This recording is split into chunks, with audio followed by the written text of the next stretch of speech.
ফরিদগঞ্জে ত্রিদোনা পালের বাড়িতে রাতের আধারে দুর্ধর্ষ চুরি। বিস্তারিত। চাঁদপুর ফরিদগঞ্জ উপজেলার ৫ নং পূর্ব গুপ্তি ইউনিয়নের ত্রিদোনা পালের বাড়িতে জানালার শীট কেটে দুর্দশা চুরির ঘটনা ঘটেছে। ১৯ আগস্ট দিবাগত রাতে এই ঘটনা ঘটেছে বলে ভুক্তভোগী পরিবার জানিয়েছে। এ ঘটনায় ক্ষতিগ্রস্ত পরিবারের নগদ অর্থ, স্বর্ণালংকার ও বাড়ি দলিলপত্র চুরি হয়েছে। জানা যায়, ৫ নং পূর্ব গুপ্তি ইউনিয়নের ত্রিদোনা গ্রামের মুখলেছুর রহমানের ছেলে মোহাম্মদ এমরান হোসেন এর বসত ঘরে জানালার শীট কেটে ২ ভরি ওজনের ৪টি কানের দুল, নগদ ১ লাখ, বাড়ির সকল জমির দলিলপত্র চুরি করে নিয়ে যায় চোরের দল। এই ঘটনার সময় বাড়ির মালিক মোহাম্মদ এমরান বিভোর ঘুমে ছিলেন বলে তিনি জানান।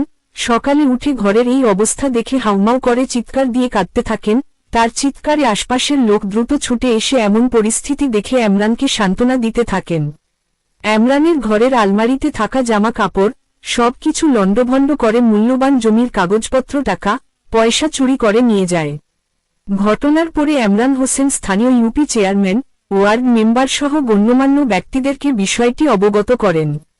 এমরানের ঘরের চুরির বিষয়টি যখন চারদিকে জানাজানি হয়, সাথে সাথে আশপাশের লোক ঘটনাস্থলে ছুটে এসে এমরানকে সান্ত্বনা দিতে থাকেন। শীট কেটে ঘরে দুর্দর্শ চুরির বিষয়টি এমরান হোসেন ফরিদগঞ্জ থানা পুলিশকে অবগত করেছেন।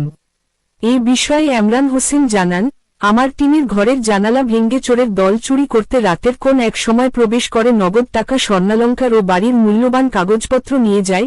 এতে আমাদের ব্যাপক ক্ষতি সম্মুখীন হতে হবে। দ্রুত চোর শনাক্ত করতে ক্ষতিগ্রস্ত পরিবার পুলিশের সহযোগিতা চেয়েছেন।